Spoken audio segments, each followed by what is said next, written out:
So Instagram, Facebook వచ్చిన తర్వాత అయితే అందరూ చాలా దారుణంగా తయారయ్యారు. సో అసలేం జరిగింది అంటే ఇన్‌స్టాగ్రామ్‌లో పరిచయమైన ఒక వ్యక్తి కోసం 13 సంవత్సరాలు కాపురం చేసిన హస్బెండ్‌ని, అలాగే ముగ్గురు పిల్లల్ని వద్దనుకొని తనతో పాటైతే వెళ్ళిపోవాలి అనుకుందనమాట. ఈమె పేరు వచ్చేసి కళ్యాణి. తినొచ్చేసి ఖమ్మం డిస్ట్రిక్ట్‌కి చెందిందనమాట. తిన మ్యారేజ్ వచ్చేసి కరీంనగర్‌కి చెందిన శ్రీధర్‌తో అయితే జరిగింది. 13 ఇయర్స్ బ్యాక్ అయితే జరిగిందనమాట. వీళ్ళిద్దరూ మ్యారేజ్ చేసుకున్నారు. వీళ్ళిద్దరికి ముగ్గురు పిల్లలైతే ఉన్నారనమాట. ముగ్గురు పిల్లలు కూడా ఒక అబ్బాయేమో 11 ఇయర్స్, ఇంకో అబ్బాయి 9 ఇయర్స్, ఇంకో అబ్బాయి 7 ఇయర్స్ అనమాట. ముగ్గురు పిల్లలైతే ఉన్నారు. ఈ ముగ్గురు పిల్లలు ఉన్న తర్వాత శ్రీధర్ అనే అతను ప్రైవేట్ జాబ్ అయితే చేసేవాడు. ఈ కళ్యాణి అనే ఆమె ఏం చేసేదంటే ఇన్‌స్టాగ్రామ్‌లో బాగా యాక్టివ్‌గా ఉండేది. ఇన్‌స్టాగ్రామ్ అయితే బాగా ఫాలో అయ్యేదనమాట. రీసెంట్‌గా ఆంధ్రాకి చెందిన ఒక అబ్బాయి అయితే ఇన్‌స్టాగ్రామ్‌లో తనకైతే పరిచయం అయ్యాడు. ఆ పరిచయం కాస్త ప్రేమగా మారిందంట.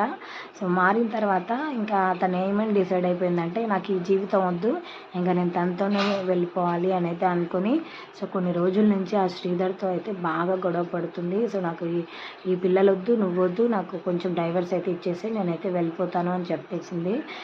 హస్బెండ్ కూడా బాగా నచ్చజెప్పినా కూడా వినట్లేదనమాట. ఇంకా దాంతో కోపంతో ఏం చేశాడంటే ఇంకా తనైతే కత్తితోటి ఇంట్లో నుంచి వెళ్ళిపోతుంది. అది భరించలేక కోపంతోటి కత్తితోటి తన పైన దాడి అయితే చేశాడనమాట.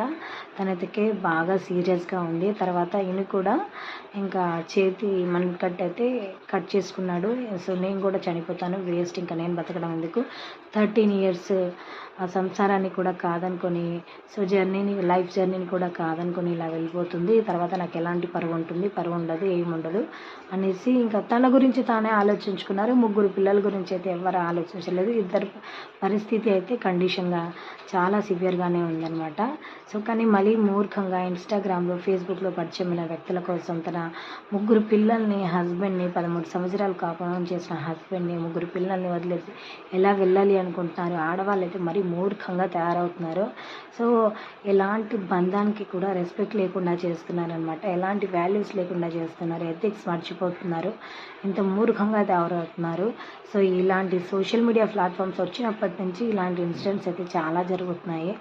కొత్తగా పరిచయమైన వాళ్ళ వ్యామోహంలో పాత వాళ్ళనైతే మర్చిపోయి, వాళ్ళు చూపించిన ప్రేమ, ఎఫెక్షన్ అన్నీ కూడా మర్చిపోయి కొత్త వాళ్ళ దగ్గరికైతే వెళ్ళిపోవడానికి రెడీ అయిపోతున్నారు.